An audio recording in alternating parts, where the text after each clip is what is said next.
hrnčiara, ktorý rôzne nádoby rukami vytvára.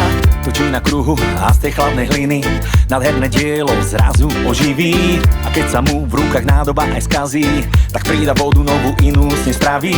On múdrosť má, veď on to proste vie, to čo sa rozhodol z tej hliny sformuje. On z hliny tvorí, život dáva, on to proste vie. On hlinu ľúbiť neprestáva, náš Boh hrnčiar je. Stvoril nám syna hospodára, on to s nami vie. On vie to, Boh proste robiť vie to. Ja som tá hlina, Boh vdýchol do mňa život, formuje ma stále jemne a citlivo. Svojimi slovami mi dušu stále zvlaží, prstami dvíha, keď povstať sa snažím. A keď to nejde, zlyhávam a padám, veci sa kázia, pevnú pôdu hľadám. Vtedy ma stlačí a začíname znova, kým so mňa nebude nádherná nádoba. On z hliny tvorí, život dáva, on to proste vie. On hlinu ľúbiť neprestáva, náš Boh hrnčiar je. Stvoril nám syna hospodára, on to s nami vie. On vie to, Boh proste robiť vie to. Pozri do zrkadla a uvidíš tam stáť nádhernú bytosť, ktorú Boh má tak veľmi rád.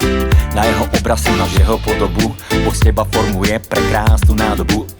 Nie si len telo, si tu srdce, mysel, duša. Svet, ktorom žiješ, tým ťa neprestajne skúša. Bombarduje zmysly, chápadlami, net omámi, videjkami, reklamami, pornom a hrami.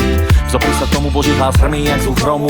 Volá z neba na teba, syn môj, vráca späť do môjho domu. On z hliny tvorí, život dáva, on to proste vie. On hlinu ľúbiť neprestáva, náš Boh hrnčiar je. Stvoril nám syna hospodára, on to s nami vie. On vie to, Boh proste robiť vie to. Zostáva nám viera, láska, nádej, plno srdcí. Duch Svätý teší, radi pomáha, kde každý končí. Nebudeš sám tu, bez stvorenia Božích detí. Nikdy ťa neopustí, navždy s tebou, kým slnko svieti.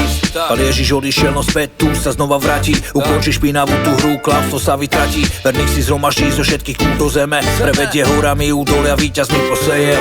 Hrnčiar veľmi dobre vie, čo sa s jeho hrncom deje. Čas tu nehrá rolu, hlina dlho zreje. On nikdy nemešká, to dielo pripravené je vždy na čas. Zaznejú zvuky trúb, bude ich tu počuť riadne a nahlas.